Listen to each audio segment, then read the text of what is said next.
I didn't want to make this video. I'll be honest and tell you that this was not on my plate for today up until I actually saw where this came from. This idea is so crazy, it's outrageous, it is wild. So when I saw people talking about this on social media, I was like, wait, why is this even a thing? And then I saw the source, and I was like, oh dear, it's from an actual article, which means there's valid reason to be talking about this. So today, we're heading over onto editorinleaf.com. What I'm going to leave a link to in the description is this article published and written by James Tanner from 2 days ago. The Toronto Maple Leafs should try for the biggest blockbuster trade in history. Now, I'll just say it right here. You want a big blockbuster trade?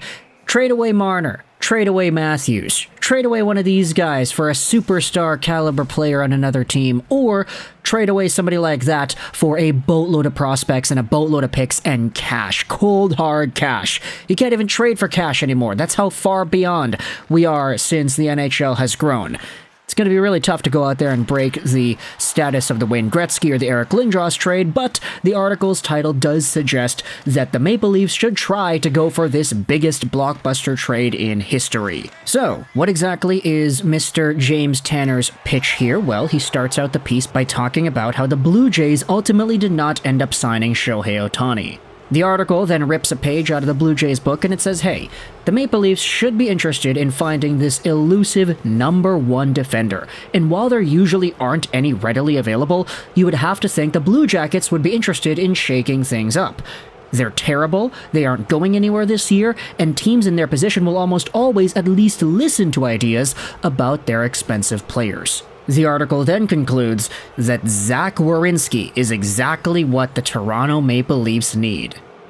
Now I know what you're thinking, wait a minute, Werenski? Yeah, no, this guy is one of the most important players on the Columbus Blue Jackets, and you'd be right in that assessment. Werenski was drafted in 2015, he's 26 years old, 6'2", 214-pound left-handed defenseman, and this season the guy has 21 points in 28 games played. Now he hasn't really been, one of the top point producers in the NHL for defensemen. He doesn't have the same 80-90 point production like some of the guys at the pinnacle of the league have, but he has been a very respectable two-way presence who has been solid and very important for this Blue Jackets blue line. You talk about taking over the reins after Seth Jones was the guy. Zach Werenski has been a beast for the past few years and a true top two defender. So what exactly is the trade idea that is tossed around here? Well, Toronto Maple Leafs blockbuster trade with the Blue Jackets makes sense. Signed for 5 more years at a $9.6 million cap hit, 26-year-old Zach Werenski is a left-shooting D-man who would instantly make the Leafs a lot better, assuming he'd waive his no-trade clause to come north. His salary is huge, but it's probably not a big deal for the Leafs to take on. Zach Werenski for William Nylander is a trade that makes sense for both teams. The Blue Jackets could get a superstar to build around, while the Leafs would fix their defense. Obviously, trading Nylander stinks, but he's a pending UFA having a career year as he approaches his 30s. I'd still sign him if the team had an elite defender, but they don't. Teams stacked with wingers but thin on the blue line are, at best, long shots to win the cup, so it makes sense to trade from a position of strength than one of weakness. Here is the trade idea. The Toronto Maple Leafs would acquire Zach Werenski and Patrik Laine at 50% retained in exchange for William Nylander, 2 first-round picks, Max Domi, Calle Jarnkrok, David Kampf, and Easton Cowan. 3 middle 6 wingers of top prospect William Nylander and 2 firsts for Zach Werenski and Patrik Laine, 50% retained. Oh my days, look at that, look at this, look at that. How can you go out there and think about this? The article, interestingly enough, goes out there and defends this idea by saying the addition of Calle Jarnkrok in the trade would get them within $500,000 of the salaries being equal. The Leafs have Robertson, Bobby McMann, Pontus Holmberg, and Alex Steeves all ready to skate NHL shifts, so losing Jarnkrok won't hurt them too much, if at all. Ay, oh boy. This article and this trade is putting a lot of fate into many of the regular Leafs guys who aren't even regular Leafs guys. Like, I'm not going to go out there and trash too hard on guys like Alex Steeves and Bobby McMann, but like, if you assume that these players are going to quote-unquote end the year in Toronto, let's say you trade away, like, you trade away an entire line. Domi, Jarnkrok, and Kampf is an entire line, and then you add Nylander on top of that. You get Laine in return, whatever, and then you take all these other guys from lower levels of play and you put them into an 82-game roster. Like, I'm sorry, dude, but that is a lot, and I think it's way too much. The article then goes out there and tries to argue what lines could fit in, especially if you get Patrik Laine. It goes out there and proposes the idea of doing this entire thing, and even saying that Patrik Laine could play third-line center on the Maple Leafs. Like, bro, look at this. The new lines would look like Matthew Nyes, Matthews, Marner, Bertuzzi, Tavares, Robertson, McMahon, Laine, and Steves, Gregor, Holmberg, and Aberzizi. And then shove Werenski on a first pairing with Timothy Liljegren, move Morgan Rielly down with Brody to the second pair. This is crazy, dude. Like, I get it, Zach Werenski is the main trade piece you're getting in this proposed trade, and Patrik Laine is seen as the throw-in, but you're not going to get somebody like Patrik Laine just to play him on your third-line center position. He's already struggled so hard at that position this year. At the very least, if you get Laine, you're doing him a favor by playing him with Austin Matthews. Like, Matthews and Laine playing together would be a total dream come true. It's like Eichel and McDavid on the same team.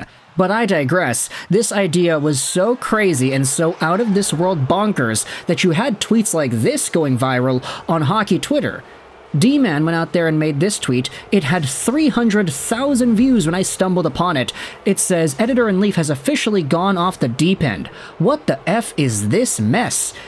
And it tweets out the trade proposal that was made by the article: Werenski, Laine, Nylander, 2 first-rounders, Domi, Jarnkrok, etc. And all the replies are flaming the hell out of this idea here. Here's the top reply. "This is easily the worst trade proposal I have seen.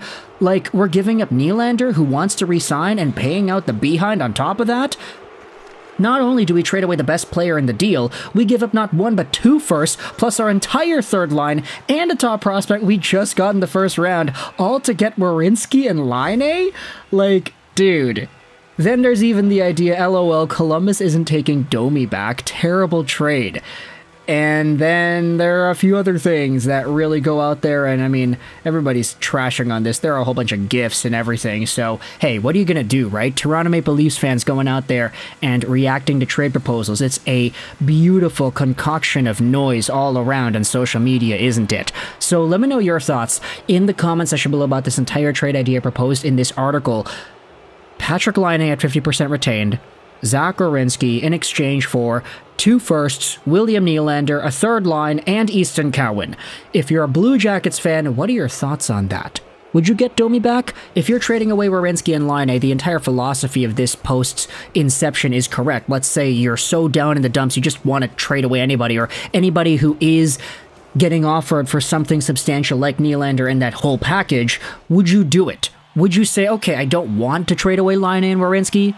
Like, if you asked me, I would personally want to keep them, but if it's for this, like this entire package of 5 first-round caliber assets, pretty much, if you say Nylander is worth, like, 2, and then you say the other 2 first-rounders, and then you say an Easton Cowan is good enough to be considered that, or the entire third gosh darn line is considered to be enough for 1 first-round pick, like, that's a lot of stuff, man. If anything, the Toronto Maple Leafs are overpaying to get their defensemen, which I know they desperately need, but come on, dude. Link is going to be in the description if you want to go ahead and read the article yourself, too. There is a lot more in the piece that the writer goes out there and dissects, just kind of ideas that intertwine, that support the foundation of this trade. It's all in there in the article if you want to go ahead and read it. But let me know your thoughts in the comment section below from the perspective of a Blue Jackets fan or a Toronto Maple Leafs fan. What are your thoughts on this huge trade idea? I hope you enjoyed this video, and bye.